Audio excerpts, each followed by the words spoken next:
Hello, hello mga ka-reels. Hello universe. Mabuhay, mabuhay world. Heto dahil summer. Ayan, na-late ang gising ko. Gumising ako ng 10 o'clock. Sarap matulog eh. Kaya heto, late na ako nagdilig. Ang init-init. Tingnan nyo naman. Nakapayong si madam. Kasi kung di ako magpapayong, sunog naman ako sa init. Kung hindi ko naman didiligan itong mga halaman ko, kawawa naman sila. Bali, uhaw na rin sila sa tubig. Kaya kawawa rin sila. Kaya dinidiligan ko sila kahit mainit, tiyaga-tiyaga.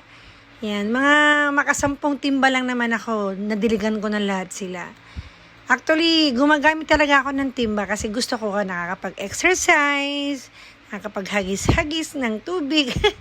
Ayan, pawis na pawis si madam. Ayan, naglagay na ako ng towel sa likod ko kasi nga, sobrang pawis. Ayan, tagaktak ang pawis ni madam. Salamat po sa panonood.